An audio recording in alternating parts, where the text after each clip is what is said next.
Writer Jai McIntosh is suffering from writer's block. Having reached his artistic zenith with the award-winning Chocolat, a novel published 10 years ago, he has failed to duplicate his earlier success, and now writes second-rate science fiction novels under a pseudonym. He lives in London with his ambitious girlfriend, Kerry, and teaches creative writing to vapid young students whilst living on his dwindling reputation. Udharan Chenne, Chocolat, Jai's only bestseller, was a nostalgic retelling of Jai's childhood summers in the Yorkshire town of Kirby Monkton. It is a coming-of-age story, describing how Jai was befriended, following his parents' divorce, by an eccentric old man called Joseph Cox, a gardener, poet and everyday magician, with whom he was to forge a unique relationship.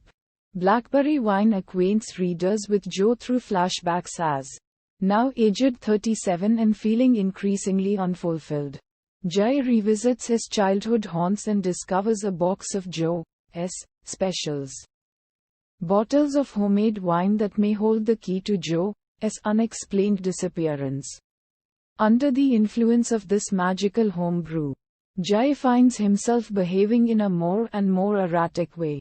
He buys a house he has never seen in the French village of Lansquenet-sous-Tannes and moves there, ostensibly to write, but in reality to escape from Kerry, the pressures of fame and the expectations of his public, the estate, Joe's bottles of homemade wine, the specials, and vivid memories of Joe that gradually become more than simply memories, inspire Jai to write again for the first time in a decade, and to rediscover what truly matters to him.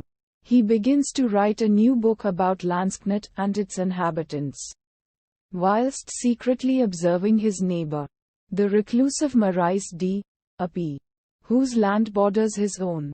This fiercely independent woman lives alone with her deaf daughter, and although she resists all Jai's attempts to get to know her, he becomes increasingly fascinated by her.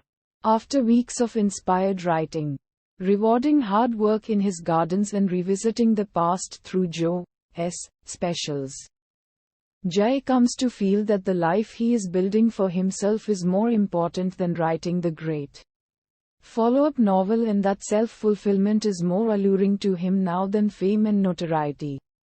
He finally gains Marise's confidence following a crisis at her farm, and learns the terrible secret that she has been so desperate to conceal.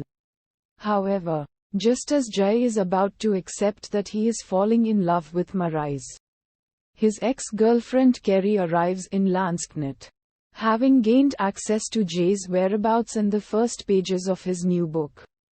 Determined to redeem him, and recognizing the book's potential, she prepares for a massive publicity stunt that would reveal Jai's whereabouts to the press.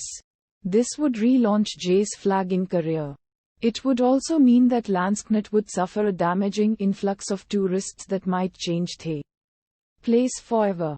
Jai is torn between his ambition and his growing realization that he has managed to recapture in Lansquenet the simplicity and magic of his life with Joe, and that he cannot bear to lose it a second time.